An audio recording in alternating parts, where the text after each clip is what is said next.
which is the first panel discussion session on data protection and data privacy, the need of the hour. And before I call on the honorable panel members to help us learn more about this critical issue, the challenges, few points which this exciting panel is going to discuss. Preserving data sovereignty while using digital technology in this digital age, key considerations and challenges for organizations surrounding data sovereignty, leveraging AI and ML for intelligent monitoring of cloud and data centers, and many more. So with that, ladies and gentlemen, please help me welcome the panel members in the order of the sequence with the biggest round of applause. Joining us first, Mr. Prashant Deshpande, CISO from Shriram Finance Limited. A big round of applause to Prashant ji. Welcome to the stage, sir. Please have your seat. Joining next in this panel, we have Mr. Deepesh Gosavi, Head IT and Office Services, Canara, Robeco Asset Management. A big round of applause to Deepesh. Deepesh, welcome to the panel. Please have your seat. Joining next, we have Mr. Ranjeet, Bellary, Partner Forensics and Technology and Integrity Services, Ernst & Young LLP. A big round of applause to Ranjeet. Ranjeet, welcome to the panel. Joining next, we have Prashant, Arbat, CISO, the Akola Urban Cooperative Bank Limited. A big round of applause to Prashant. Prashant, welcome to the panel. And now, ladies and gentlemen, would like to call on stage our honorable moderator, Mr. Jitendra, Jadhwani, Head Business Transformation and CISO, Tata Motors Finance Limited. A big round of applause to Jitendra ji. So, gentlemen, we are all set for please take your seat, gentlemen. We are all set for a fantastic panel session. Jitendra ji, all over to you. Looking for a great session.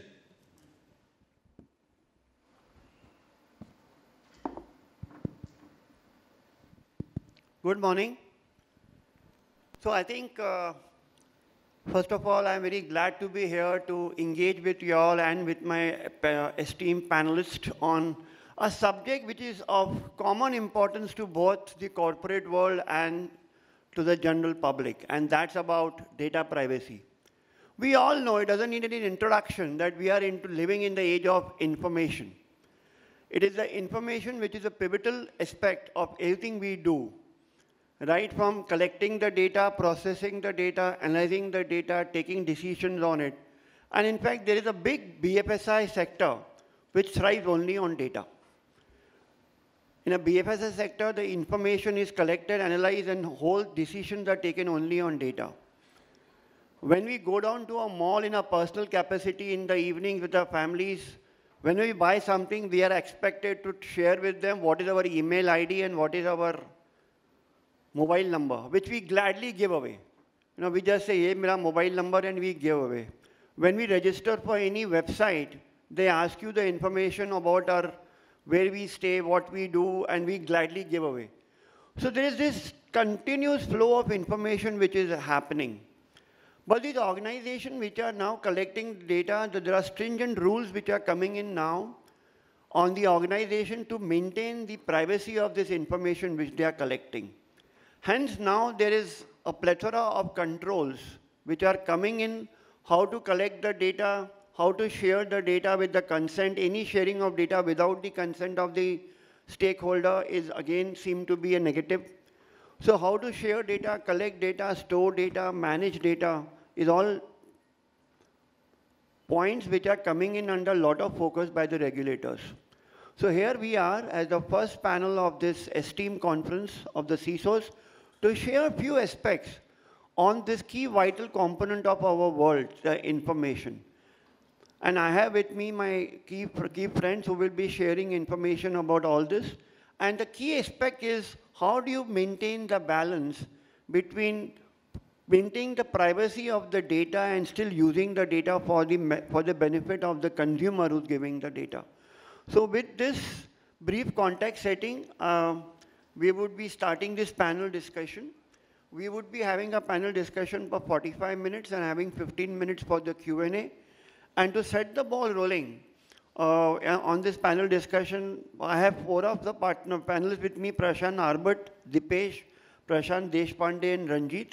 All these are four very eminent personalities in their own corporate world, and they are rich in knowledge on this aspect. And they would be sharing with you, with all of us, to make this whole industry much more robust.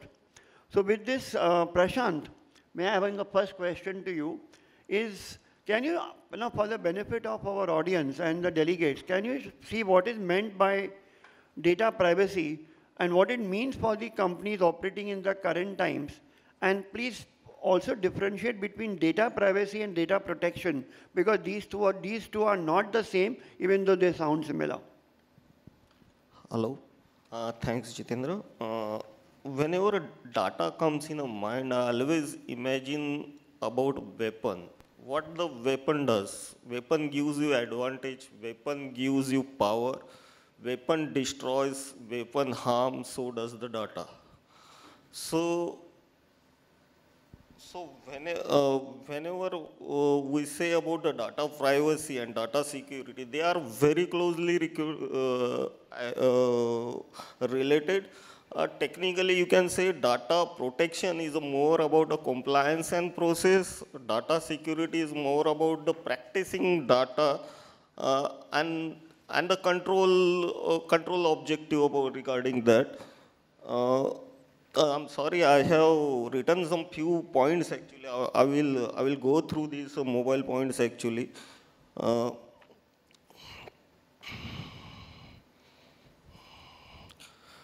Data security focuses on protecting data from unauthorized access, theft, damage, whether it is intentional or accidental. It involves the implementing technical measures like encryption, access control, firewall, security protocol to prevent the unauthorized access to data.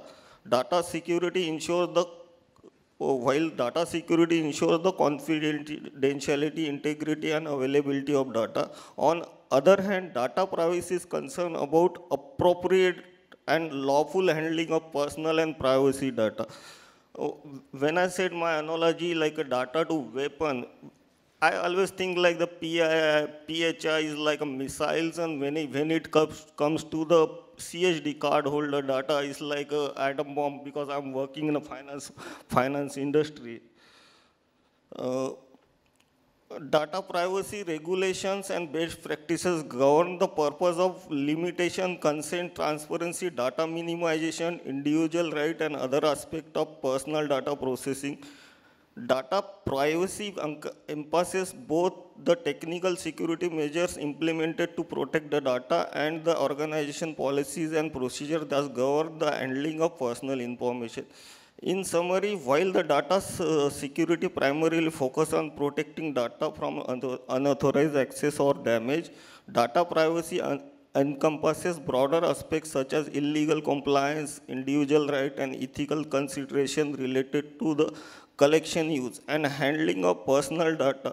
Both data privacy and data security are crucial for the companies to ensure the responsible and secure handling of data in a today's digital landscape.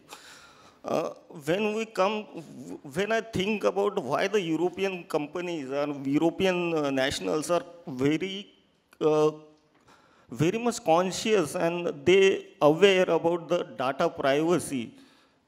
If you think like, the Hitlers and Nazi, how much powerful is the PII, how the Hitler and Nazi party use against to find the Jews, चुन के उसने मारे actually, क्योंकि he pointed the data, how is eternity. So the still in our age of India, if you think about the elections, the ethnicity plays the most power game in the election. So that's why the data protection is the most important, because it's, like I said, it's like a weapon. I think I answered your question. Yes. So I think, Prashant, thanks a lot for mentioning that data is like a weapon, and you have got the data which is private, which defines the entity about his name, address, and his KYC data, and also the information which is sensitive, like his credit card, debit card, and other bank accounts. So maintaining the confidentiality of all this information is critical, because this information, if it goes in wrong hands, can lead to a disaster consequences. So with this point about data privacy, which is more to do with regulation, laws, and policies, and the data protection, which has to do with more technical aspect of preventing the loss of data and securing the data, now we will touch upon briefly the associated concept. See, today we are living in the world of cloud computing. And in cloud computing, the world is one entity, which is transversing the global borders of the world. So in the age of cloud computing, the another aspect which is important when I talk about data privacy is about data sovereignty. So with, on this aspect, may I request Deepesh to tell us more about this concept about the data sovereignty, how it has to be upheld even when we use a global way of processing, storing, and using the data. Yeah, good morning, everyone. So this is a very good topic to discuss because when the privacy and the protection part comes up, the privacy is taking care of basically securing the data, and the protection is controlling the data. But the sovereignty which is there is the land of law. When you talk about land of law, whatever is the regulatory and the compliance requirements, that has to be met. So it starts from the business. So whenever you talk about the data sovereignty, it's a business where you want to run the business. So each country has its own law where the data is protected and is controlled. So when we talk about the data sovereignty, we have to go from the basic that whether my company is going to go in a different region to function. So that is most important, because then the legal parts comes into picture where anything happening to data is a big impact to the organization. So you have to have either a stringent data protection at your end so that you can implement or put the data in different regions which will take care of your data sovereignty. But now the main thing is that what to protect, how to protect, and when to protect. So when you say about the data, data is at rest, data is in transit, data is in backup, data is in different forms. So now the data is lying where is important to you. So now when I talk about like us, we are a mutual fund. So we are regulated by SEBI. So it is the SEBI guidelines and regulations says that data should not be shared with outside anybody of the country. But now again, which data? The PII, which is very important to us. So there is data, you should understand which data has to be secured. That is very important. And which data you can now have in a different region where the data is tomorrow will not have any compliance issue. So that is very important. You should understand on that part. So when you talk about the data at rest, so we take care of by security. By securing it is you are putting the keys to it so that the data is secured. Same way it can be in the other region also. It's not like that. But the data, if you are not securing, then there is a problem that you might face that it is getting used by someone else or something. Even though you have your own data center, these things is applicable to you, because tomorrow anybody can hack, anybody can use the network to connect to your data. So you have to be very clear that how you want to classify the data and then protect the data. So again, when I talk about the cloud concept, yeah, previously we used to have your private clouds, the VMs, it's as good as cloud, but now the people have come to a new kind of a generation where it is now a cloud infrastructure is available, where the new generation or new kind of entrepreneurs, they get the readily available infra to use it with a secure manner. So when you talk about your own also, the security and other areas, it becomes a very costly kind of affairs to start any business with having all the regulatory norms as well as the cost-effective way of working. So when you talk about cloud, it is come a long way now where they have implemented multiple securities on their cloud. So now when they talk about cloud, they will say that I am securing the infra and the OS layer where I will not allow anybody a tenanting part or something. Thereafter, the application, again, you have to understand that application is again our baby. So where we have to manage the application, and then again, the data which lies in that application is properly protected or not. Masking is the way you do a data at rest, basically the protection of the data or doing the encryption of the data.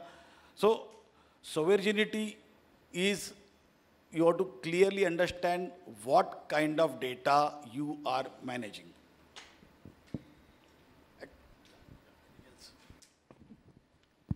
Thank you, Deepesh.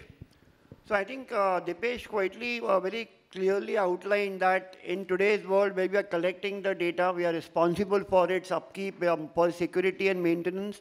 And also now with the emerging world of compliances coming in, we have to ensure that it complies with the rules of the land. But the data sovereignty and the cloud computing brings upon an organization and the consulting cloud service provider that the laws of the land are maintained, even though data is collected in India, but it is stored anywhere outside India too. So when you are talking about information collection, the data sovereignty aspect ensures that your data protection is applicable irrespective where data is stored. Now this is very easily said and done.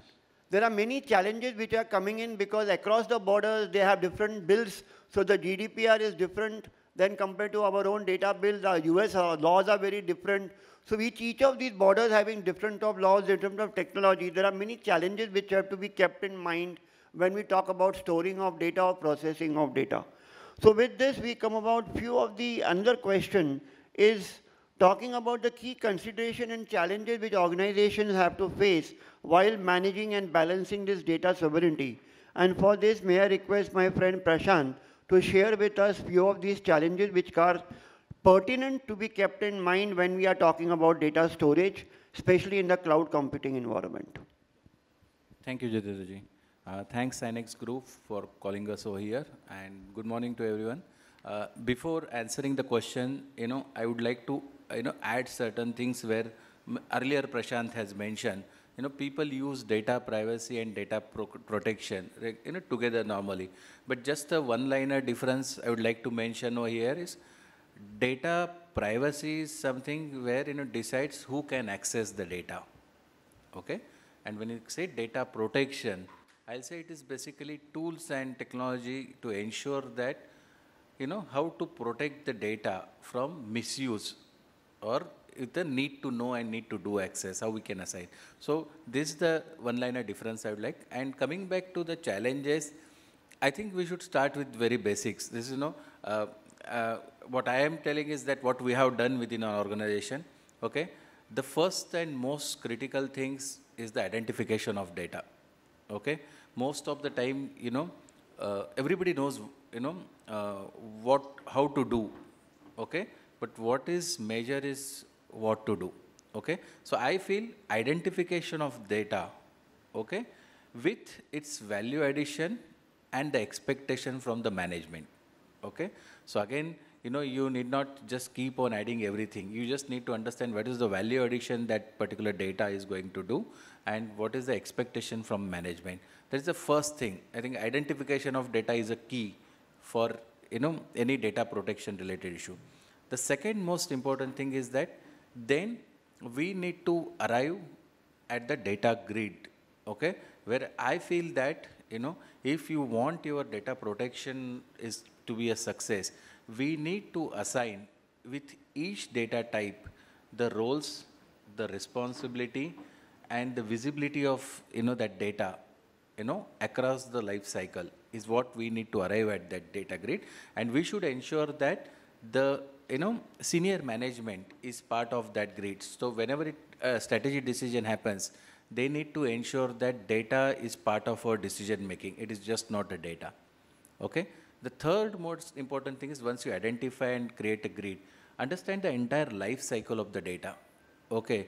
Because most of the time, we know the source of data, okay? But subsequently, that data flows into multiple departments, in multiple hands. So we need to understand the life cycle of that data. And after doing it, last but not the least, okay, we need to have a proper monitoring mechanism, okay, to ensure that, whether that data flow or whether data at whichever form, whether it is visible for us and whether we can map that particular state with the compliance state, whether we are at par with the compliance or not at that particular state. If we can map those things, though these four things looks very simple, but believe me, identification data takes the majority of the time. Okay? And as he rightly mentioned, today, when we talk about, one side about the security, we talk about the compliance, we talk about the privacy. The other side, the management requirement from us is the convenience. Okay? Where they just, our users want, just by click or without clicking, they want to do the nice things for them. Okay? We need to balance those things.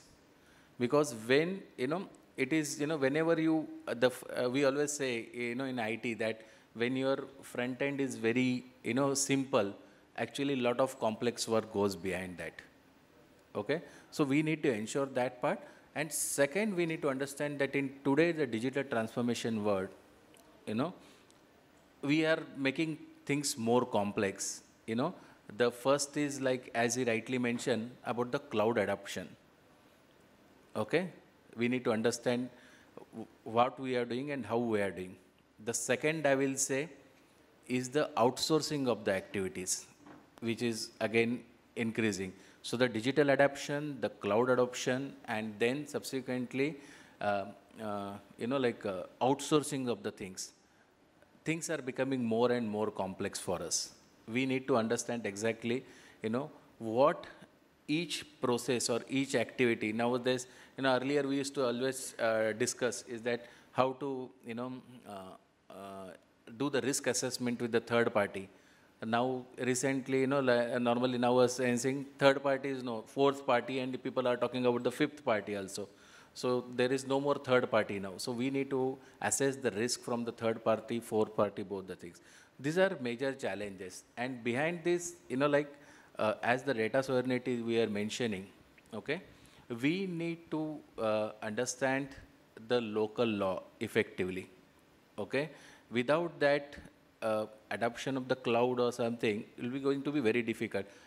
Just to give an example, there was a discussion on the cloud specifically, and now people are talking about the cloud. When you say when you are on the cloud, okay, how you are ensuring that the local service provider of the cloud services, okay, is not providing the data to his global headquarter. Okay, so you might have seen recent SEBI guidelines specifically on that, where SEBI has started mentioning now, we used to talk about BYOD, now they are started about talking about BYOE, bring your own encryption, and BYOK, bring your own key. Okay, so there we need to ensure that data, when it is even it is shared outside, how we are going to, control that data. Okay, so these are basic challenges, and then I will say how to address these challenges is, there are few best ways of doing is that have a clear-cut strategy and the assignments of, the data grid which I mentioned, responsibilities to them. Okay. Secondly, try to get the, as he was mentioning, getting CISOs is very difficult. Get a guys specifically who understand the local laws, so ensure that, they keep a track of what is happening. And the last but not the least is be in touch with the regulatory guys. Okay, we need to have such conference regularly where we need to understand what is happening, because most of the time, once the regulatory guidelines come, it takes the defragging of that directions or master direction or that circulars, that itself takes a call. And now there are services people are providing to defrag those circulars and master direction, so that people should understand what they should do. So I feel that getting, being near to the regulatories, being in touch with them to understand the changes. Even I feel we started, somewhere, the moment the draft guidelines come, we need to start understanding what will be their expectation in the final thing. So yes, there are basically challenges, but then, if his problem is that if you don't adopt it, then there are the, bad people sitting, hackers will adopt those technologies or those things. So I think we should be fast to adopt those things and, be ahead of the rest. That is what I can say. Thanks, Prashant. So Prashant has clearly very well outlined that about the data privacy, the most important point is identification of data, then classifying the data, assigning the ownership to the grid, who can access, and the storage. And he clearly pointed out that with the cloud technologies pervading each and everywhere, the laws of the storage of the data vary across the border. So we have to be careful. Because in today's world, the CISO's job is becoming more complex. And as he said, you know, we don't realize sitting out here what is happening because every day the regulators are bringing in more stringent laws, stringent norms. And unfortunately or fortunately, where you look at it, it is more applicable to be maintained by the CISO. So if the data was being, our CIO said that the data will be now stored on a cloud, and company said, yes, you invest in it. But if the norms of the data storage of the country in which the data is stored was not compliant with our own norms which are coming up, then the CIO will not be questioned. It will be the CISO who will be questioned. And when RBI levies the penalty to the board, the CISO has to go to the board and explain why didn't it consider the aspect of data sovereignty when the data storage was being discussed about. So this cloud computing looks very good on paper for the CIOs, but for the CISOs, it brings more focus on what are the ways of which the data is stored and transferred, because the laws of the land in which data is collected has to be upheld, irrespective where data is stored.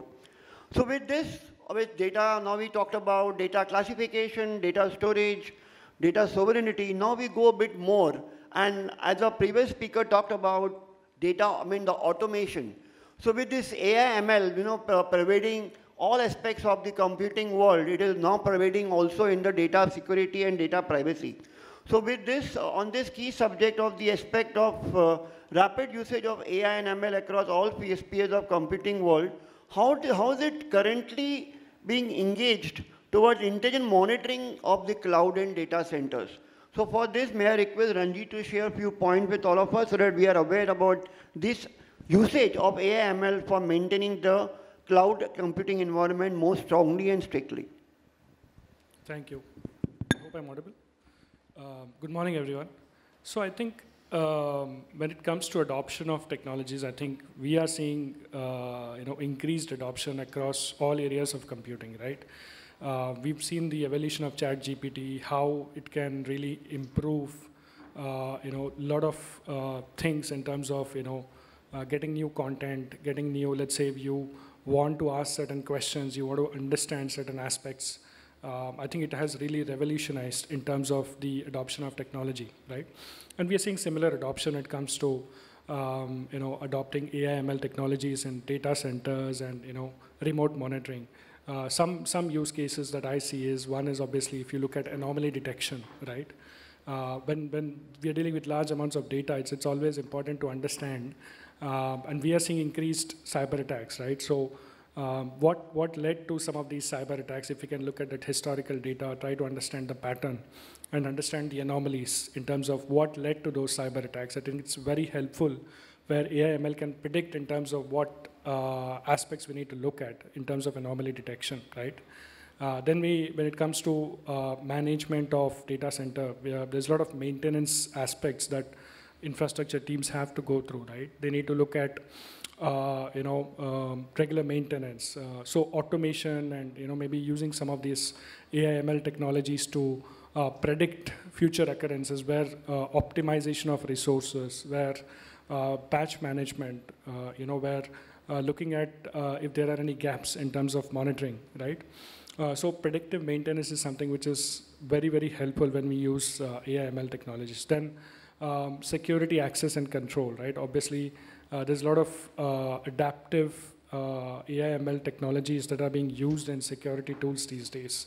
Like, for example, we spoke about EDR, XDR, where, you're really looking at leveraging the power of technology to predict, identify the behavior, right? Because hackers are always going to come back with new techniques, right? But what is the motive? Let's say if there is any malicious activity happening, how can you really look at the behavioral pattern using the AML technologies to predict, and then sort of you can not only predict, but also sort of use these technologies for automated response, mitigation, and also sort of future monitoring, right?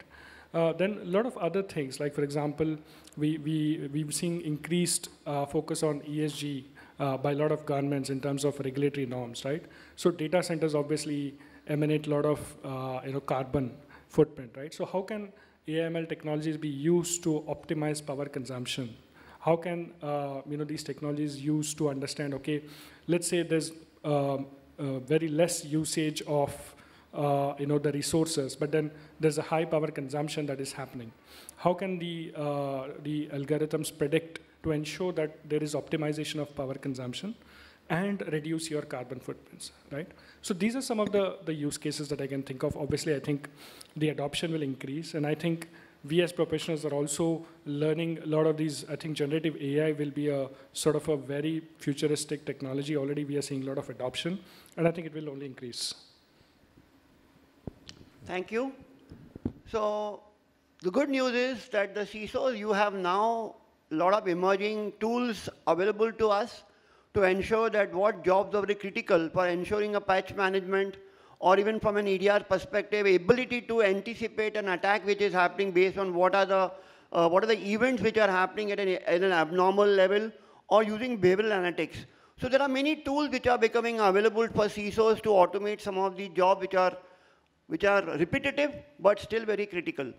So with this, we move on to the next question, about which is more to do with, we have understood now that for the data privacy and data protection, the cloud and the infrastructure and data center security plays an important role.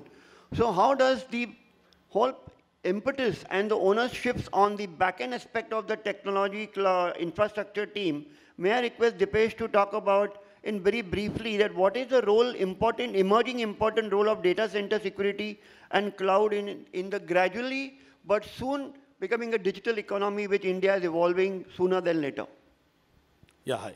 So talking about the security and the evolving of the platforms, which is a cloud platform. So as I said that the evolving of the cloud platform has really helped all the entrepreneurs to grow, because the technology helps you in the agility on part of cost effectiveness, which you can deploy. The technology is available in a way where if you try to build your own, it is always, there will be a legacy which remains. But in the cloud environment, the technology change happens on a regular basis, which the new things are available for you to do. And then there is the resource management is very good when you want to increase the kind of resources. It is very handy to do that. Now, coming back to the security part, yes, like Prashant has mentioned that we need to go to next level where the BOK and encryption, bring your key and bring your encryption, which has come into picture recently. Previously, the encryptions were there. There were the encryptions given by the service provider to you. Yes, but when we talk about the data going into different region where it is stored, now to avoid the access to those data, so that bring your keys and bring your encryption is the latest kind of tools which are available, whereby you can protect the data. You can basically, the BCP-DR, which is very good kind of happens in the cloud, where you can seamlessly move the business. Previously, it used to take the RPO and RTO, which was there, which was really, most of the time it used to not function because of the reasons where the hardware was the issue, or there was an issue with the technology which is running.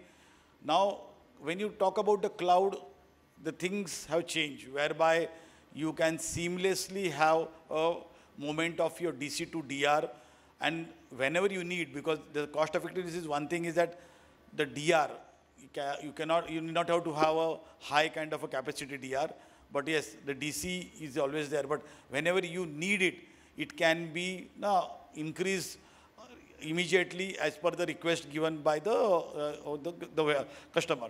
So security, when you talk about cloud, you have to see what you have, security of the information, what is with you, and what additional features you need to add up with the new technologies which are available in the market, and see that the data is secured on part of whenever it is needed, and if it is going out of the region, how you are securing. So cloud has really boomed the new entrepreneurs or the companies to gear up and can expand in a way where it was not possible. So that's the cloud environment helping us to do. Thanks, Deepesh. So Deepesh has highlighted one of the important parameters that, this whole thing about the data and the associated encryption and the associated controls have to be kept in mind when you're talking about your cloud strategy, because the cloud centers, the cloud service provider security norms and the security controls have to be aligned with your own organizational policies. And as we have told earlier about when it comes to the cloud provider having data center across the border, how it has to comply with the norms. Now with this, we come about another point that irrespective of our infrastructure security of the network which is happening when the data is in transit, how do we ensure that the data is secured even though we may not have the full control over the networks which are provided by the third-party service providers? So with this, may I request Prashant to talk about and enlighten us about how we ensure data is secured even our network may not be, because it is not in our control all the time. Yeah. So thanks for asking this question, Jitendra, because this is exactly what we have done to chart the pain areas for us. We being with NBFC, and we do a lot of financial transaction with the banks. Okay, so how we ensure that when the data moves from my environment to the other environment. So when I say our environment, that we have the controlled environment where we can put lot of controls like DLP, tools, softwares, everything. But then there come a need where, when data moves from my network to the outsider's networks, it can be any institute effectively. So what we have done, there are a lot of solutions. We call it as a MFT solution, Managed File Transfer Solutions, where, we need to ensure that the data goes to the right user. That is the first thing, based on need to know basis. Okay. Don't share unnecessarily the huge data or the, I'll say the detailed data to them unless until they need it. That is second thing. Third, wherever possible, we need to put kind of a expiry date. We call it as always expiry date. If data is needed only for a particular purpose, okay, there are solutions and tools available in the market where you can put a kind of a expiry date. Suppose that data will not be visible to them. So, as the data flows out of our network, okay, we need to ensure that our GRC framework also flows with the data, so that wherever that data goes, anywhere under the sun, we have a full control and visibility on the data. So when I say full control and the visibility data, as I said, you should give a kind of expiry date. Second, who can, view that data, who can edit that data. You can also put the controls like, like whether he can do a cut paste kind of data. Okay. So, I always, used to tell in the conference earlier that, there was a cartoon where a guy has taken his laptop and put on the Xerox machine to copy the entire data. So few things definitely will be beyond our control, but yes, like you can control whether he can cut paste, whether he can screen print, you can take a print screen of the data, irrespective of based on the rights. Okay, though we give the rights to a particular user, okay, we always, now there we talk about the digital forensics specifically. Okay, so we need to ensure, that was one of our pain area, that okay, we are given access to particular user. Tomorrow if something goes wrong, okay, we want kind of a lab test report where I can prove that this particular guy has done this mistake. So no, the data forensic should not become a kind of a post-mortem activity. It should be a pre-thought that if something is done by someone, what kind of information we can capture of that user, like, the IP address, whatever the details of that user, date, time stamps, all those details, whether we can capture, and we can have a forensic data of that particular activity, what he has done with the date and time stamp, and we can keep ready with us in case of any breach or incident happens. That is one thing, critical thing. And the last is, like when he is performing any action or something, whether we have a full control on that data, whether based on, now, people talk about cybersecurity. So for CISO, it's no more a job of finding good or bad. Now they talk about you should find the different. Okay? So whether we have a control, if something different happens, the way we have predicted things are not happening, whether we can, remove those access rights from the user, saying that you are not supposed to do these things, so we are removing your access. So I feel if you can address these pain areas, okay, based on your business requirement, okay, we can have a full control of that thing. And though data classification, data identification came, recently, but as a practice in our organizations since beginning for more than 20, 25 years, we are following that the PII data, irrespective of the requirement, is not shared with anyone.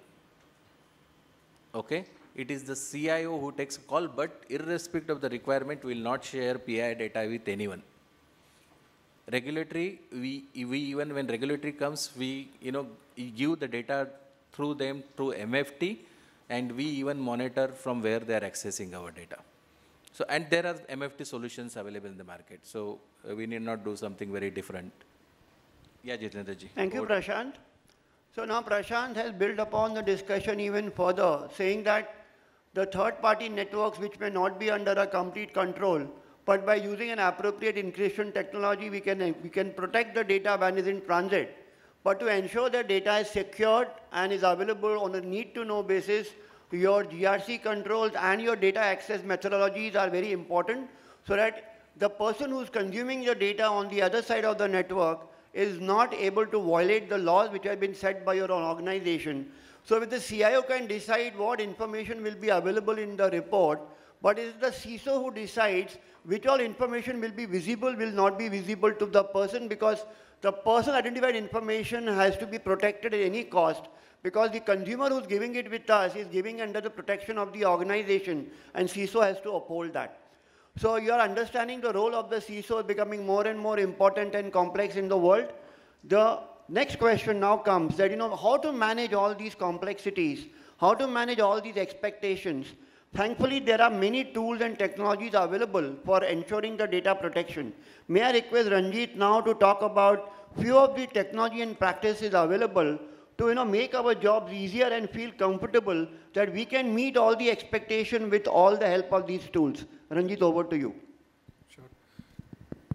So I think, again, when it comes to data protection, I think we've already seen an increased adoption of a lot of tools and technologies, right? So we spoke about encryption. I think there are a lot of technologies today to encrypt data, mask the data. I think it's already being used efficiently by a lot of banks, where they are masking the data. Let's say data sharing happens between third parties. Data masking techniques are being used, technologies are being used.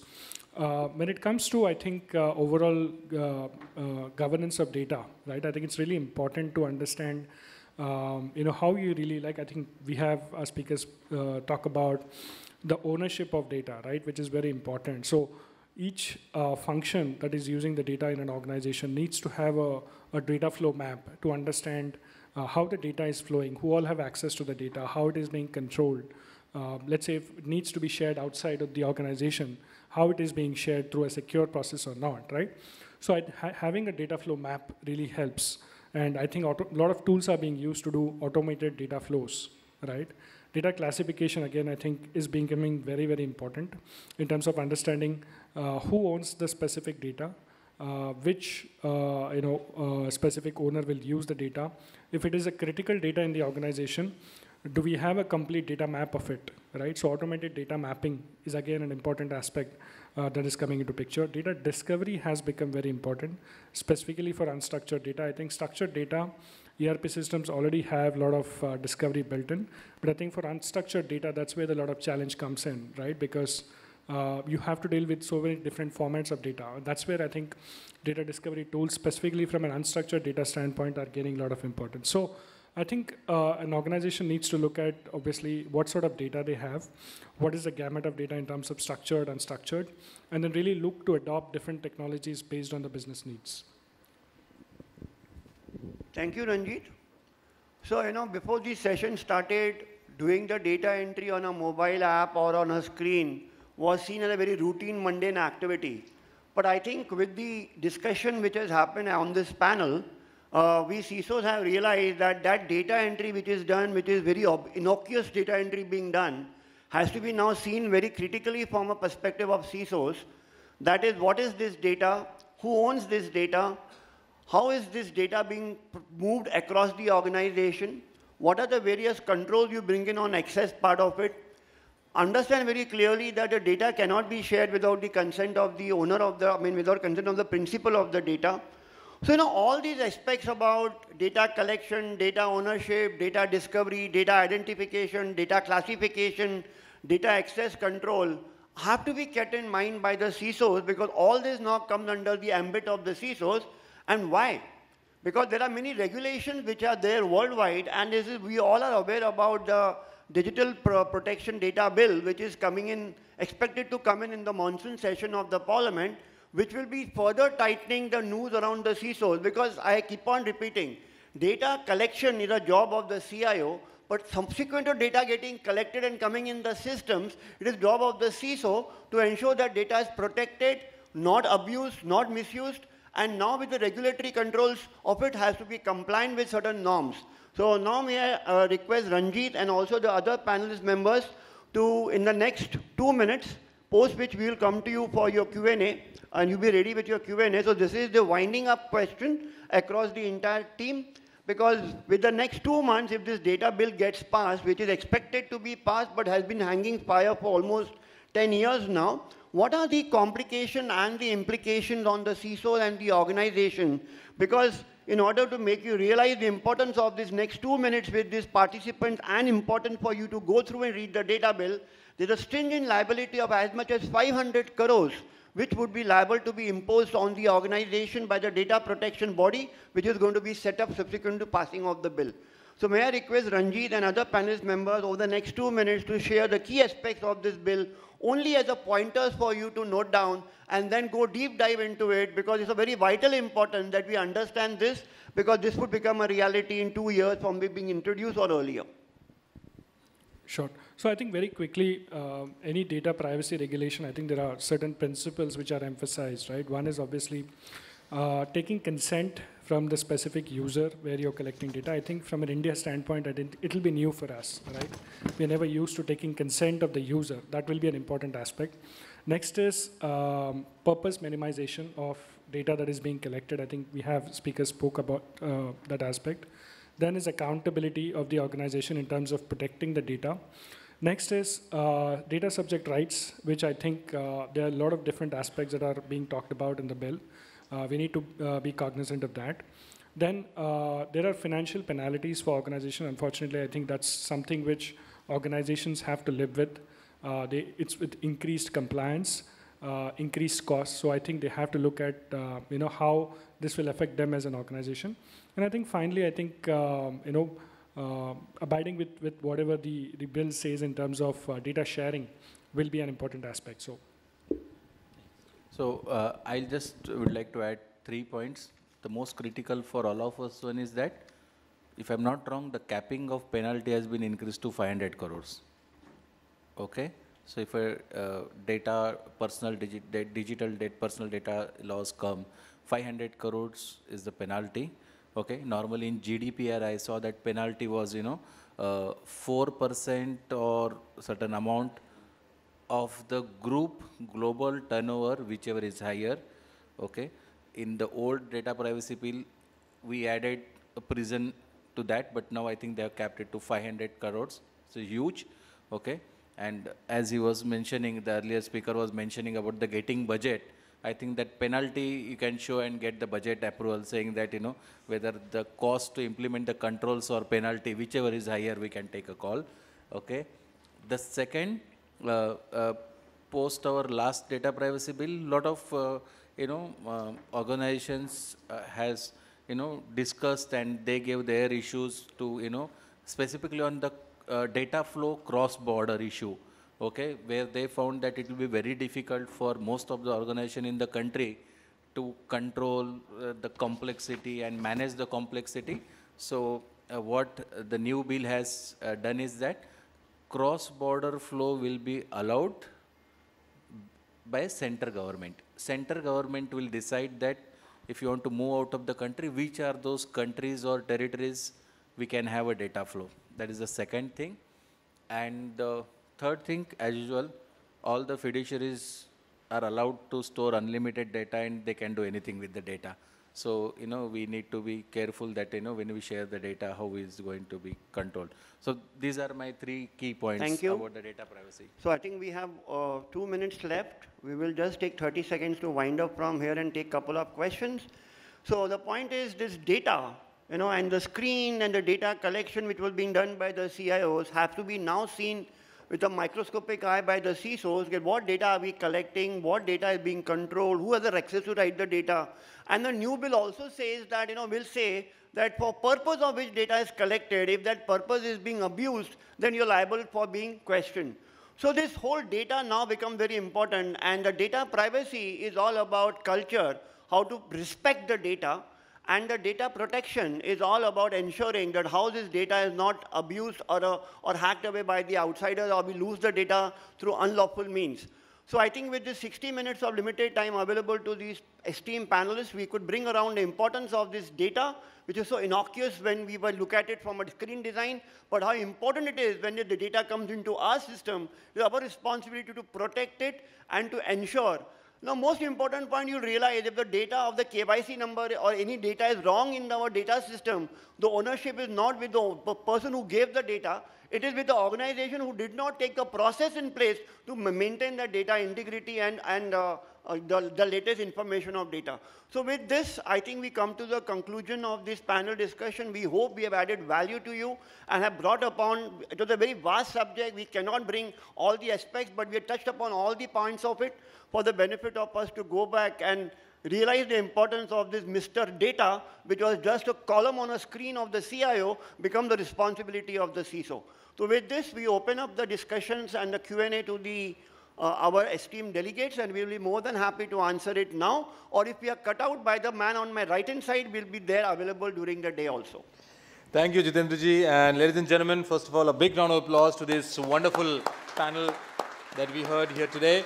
Now, in the interest of the time, we will take quick 2 questions. So I request the floor to please, whoever has a question, please raise your hand.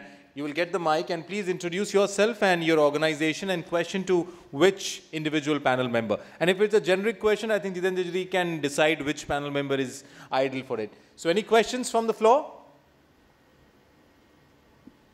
No question is a dangerous thing, because this data is going to destroy us if we do not give attention to it. Any questions, ladies and gentlemen? We have a question. Sir, I request you to please keep your hand raised so that you can get the mic.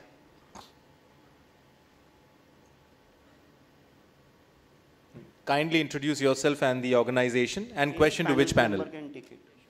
So, I'm Kishore Tiwari. I take care of information security practices in Naira Energy. So, my question on the data protection side, nowadays everyone is talking about data-centric security, rather having a tool base or prioritizing the tools while means not focusing on the data first. First of all, implement DLP and other encryption tools. What is your thought view? Means this question to all panel members who can answer. So, what is your thought behind that? What is the right approach to protect your data when you don't have right tools available at in the initials, and how that entire data security life cycle should be driven to get a right maturity? Yeah, please. See, the most, before I give it to anyone can decide to do it, but when you're talking about DLP implementation and the data, the most important aspect is to have a process of data flow analysis, that what data are you collecting, where is it going, how is it being processed, and how it has to be protected. Once that is done, then the underlying technology principles of data security encryption will start playing. So that's an important aspect to be kept in mind, and any of my members would like to answer that question, you're more than welcome. Yeah, Prashant has already given a brief on that. See, first thing is the basic thing is analyzing the data and making the classifications. Also with that, there's a culture, which is very important. When you talk about all this, the DLP now are very high level. When you don't know what you want to protect, how you will going to do that, or the policies, how you will build the policies. So first thing is that understanding the business, understanding the data which you are creating, then creating the classification of data, then putting the matrix over it, and then starting up with the protecting it, and then the DLP. So then what happens is that you will get the right logs. If you are not having that right thing, you will get a humongous logs which you will not be able to understand what to do about that. So that is how. So the business owners has to take the responsibility, because it's not IT or it's not CISO or CIO. It's the business. When the different business heads understands this, that data which they are generating is classified under which category, then the thing starts. But the important point here highlighted, my dear friend, that the data, though it seems the responsibility of the CISOs, but is owned by the business team. And it should be very clearly communicated to them about this data discovery, data identification, data classification, because they all come as processes to be done by them, but have to be ensured that they are done by the CISOs to ensure the compliance to them. Next question and last question. I'll just add to your question is that first and most important thing, collect the minimum data for the purpose. And second, when you are deploying the controls, just ensure that what are your compliances, what are your pain areas, and whether that control is allowing you to have a visibility, whether you are at par with those compliances and those things. If you address these two areas, most of your things will come down. The first is minimum data. We in our NBFC we always say कि हम लोग KYC उसके पास पूछते हैं जिसके पास already mobile है और bank account है, and NBFC is asking a KYC to them. So we always feel that collect minimum data and proceed. Even you collect for a purpose, just use it and destroy it. This is the easiest way. Thank you. Can we have the next question? Yeah. Can we have the mic for the gentleman? Hi. My name is Siddharth Kale. I am from Alliance Insurance Broker Private Limited. So my question is that can red teaming will help for the data protection and data privacy? Red teaming is going to help you in ensuring that your security infrastructure is intact and the data privacy and see, again I told you, data privacy is more a compliance part of it. Red team cannot avoid, can comment on that. But red team can comment on your data security technologies which you have deployed. So data privacy is not something in the ambit of red team, but yes, data protection and data security is under the ambit of red team. Any of my members want to add to it? Sure. I think just to add, definitely it will help. You also need to look at the other techniques I think that speakers spoke about, right? One is obviously the ownership of data, right? If you don't know what data you have or what data you hold as an organization, no amount of external activity, whatever you do, will be helpful, right? So at the basic level, as we discussed, I think it's important to understand what data you hold, whether you have control over your data. Once you have control over your data, then I think you can put controls, protection, security processes around it. And then I think it becomes a very holistic exercise of protecting your data. Thank you so much. Now, ladies and gentlemen, I would request the panel members to kindly be seated. Would like to call on stage Mr. Praveen Dikshit, Global Business Head from Secure Layer 7, to kindly do the honors. Praveen, thank you so much for doing the honors. We'll start with Mr. Prashant Deshpande. Ladies and gentlemen, big round of applause. Mr. Prashant Deshpande, CISO from Shriram Finance Limited. Thank you, Prashant ji, for your wonderful contribution in the panel session. We move on to Mr. Deepesh Gosavi, Head IT and Office Services, Canara Robeco Asset Management. A big round of applause to Deepesh ji. Deepesh ji, thank you for your contribution in the panel. Moving on to Mr. Ranjeet Bellary, Partner Forensics and Technology and Integrity Services from Ernst & Young Limited. A big round of applause to Ranjeet. Ranjeet, thank you so much for your contribution in the panel. Moving on to Mr. Prashant Arbat, CISO from the Aloka Urban Cooperative Bank Limited. A big round of applause to Prashant for his wonderful contribution in the panel session. And now we would like to felicitate our honorable panel moderator, Mr. Jitendra Jadhwani, Head Business Transformation and CISO from Tata Motors Finance Limited. Thank you so much, Jitendra ji, for your wonderful contribution and beautifully moderating the panel. Would request the panel members if you could kindly step forward for a group photograph. And Praveen, if you could also join the panel members.